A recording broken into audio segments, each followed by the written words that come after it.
Welcome to another AriasWave XLM price action update. So I've just been observing these patterns going on at a small degree, paying very close attention to what is going on with this pattern, right? Now, initially I thought, this could be a 1-2, 1-2 down. But then I got to thinking, what if this is part of a larger B wave pattern? So what that means is, for starters, this is a 5 wave move.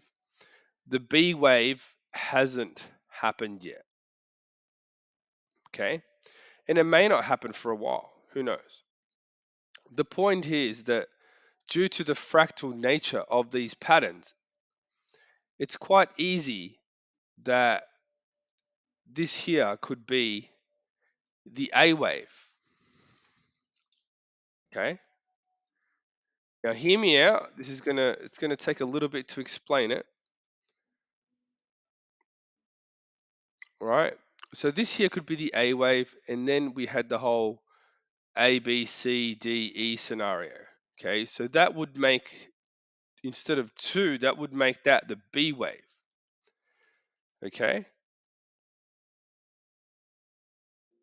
right. Now we've already had a pretty decent pullback, probably like 90%.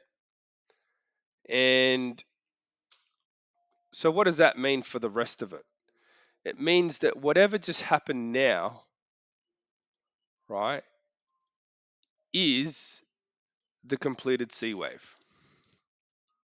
Okay, not necessarily a complete correction, but because this is potentially a long-term pattern,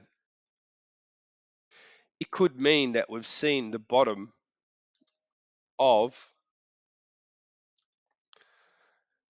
what is essentially the C wave. Okay. Now, there's a couple of problems with this idea, but I'll explain it to you once I go down to the smaller degree. Okay. So the first problem with this idea is assuming that this is a complete correction here.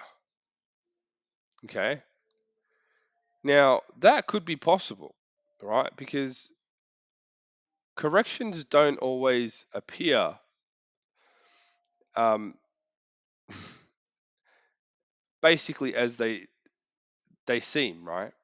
So essentially, we could have had like wave 1, uh, complex wave 2, wave 3, wave 4, and then this wave 5 move. Okay. And if you look at this wave 5 move, it's got a bit of an angle to it, right? So if you draw a line from here all the way down here, you can actually see like a breakout. So whether or not the wave 4 was like a 3-3-5-3-5 pattern, or some complex pattern, which at the small degree, to be honest with you, just it's a lot of work to do, right? um, and then you need a wave 5, right? So this goes back to the original idea that this could have been a wave 5. Okay, so I don't know, just taking into consideration these things, it's just making me think, right? Could this be the end of the C wave, right? So 1, 2, 3, 4, 5. Okay, I know it seems unlikely, and we've spoken about this before, but look at the way that this is broken out and now seems to want to continue higher, right? Obviously, we've got to wait and see if that happens or not. But as you've seen, cryptos, they don't all move in the same manner, right? You see some of them pumping while others are dying. you know, others are just flailing, just going sideways. And it just really kind of makes you think, like these markets, they have a they take on a life of their own, right? So there's no real telling whether or not uh, something has bottomed, something has topped, because when the future comes, you could see it oscillate in quite a large range. So this is just to open up, you know, the can of worms, basically, as to get you to think a little bit. Could this be just an A wave, right? So so if you don't understand what I mean by that, right? So we're looking at a larger zigzag pattern, right? So let's just make this, because it's an A, we use orange, right? So within that, you know, because this is part of the B wave, wherever that bloody label went, but it disappeared on me. Hang on, let me just go back to the daily. There it is. 'Cause part of a B wave. So essentially, as part of that B wave, you get another A wave, right? So essentially, what I'm trying to say is this is a repeat performance of what happened since 2017, 2018, right? A wave A, right, and then another wave A. Okay. Now they've each got different outcomes, right? Because after an A, you get a B. So within that B wave, you get an A, B, C, D, E. So what we could possibly be seeing here is basically just the first move of an ongoing correction.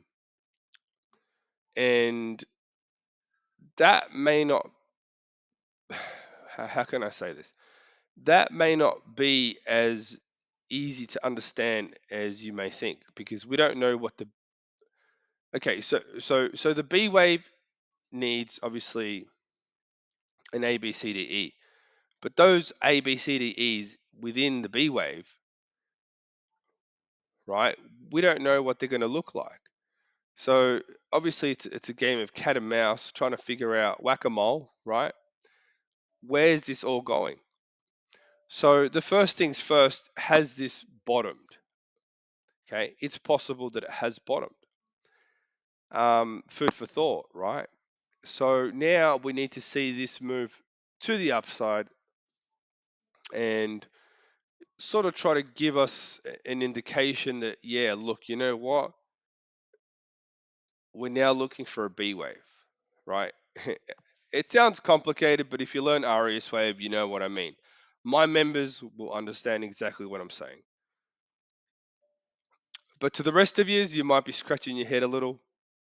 And if you are, I suggest you go to my YouTube channel, check out what is AriasWave, and if that's not enough, go to the website ariaswave.com when you can learn the whole thing, how it works. It's not Elliott Wave. It's way better than Elliott Wave.